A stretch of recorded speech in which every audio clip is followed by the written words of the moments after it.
रशियाचे अध्यक्ष Vladimir Putin दिल्लीमध्ये दाखल झालेत। पंतप्रधान मोदी यांनी पालम विमानतळावर त्यांचं जंगी स्वागत केलंय। रशियन भाषेमधल्या भगवद्गीतेची प्रत त्यांना भेट देण्यात आली आहे। भगवद्गीता प्रेरणा देते असं ट्विटही नरेंद्र मोदींनी केलंय।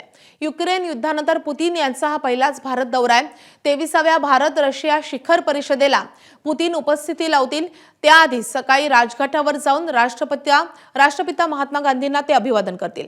आज रशियासोबत व्यापार, आरोग्य, संरक्षण, ऊर्जा, अंतराळ आणि धोरणात्मक सहकार्यासह 25 करारांवर स्वाक्षरी होण्याची शक्यता आहे। या भेटी अंतर्गत दोन्ही देशांचे सैन्य एकमेकांच्या लष्करी तळांचा, सुविधांचा, संसाधनांचा वापर आणि देवाणघेवाणी संदर्भातही चर्चा करतील।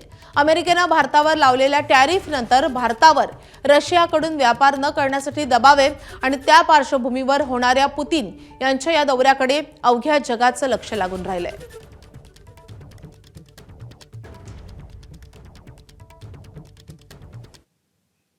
तर रशियाचे अध्यक्ष पुतीन यांचा हा भारताचा दौरा का महत्त्वाचा आहे, जाणून घेऊयात ग्राफिक्सच्या माध्यमातून।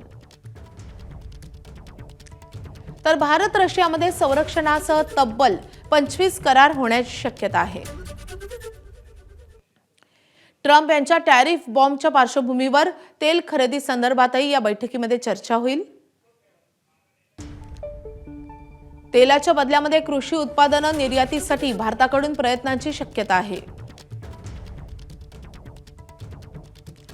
भारत रशियामधल्या 60 अब्ज डॉलर व्यापार तुटीवर चर्चेची शक्यता आहे। नवीन पेमेंट प्रणाली तयार करण्यावर दोन्ही देशांमध्ये सहमतीची शक्यता आहे।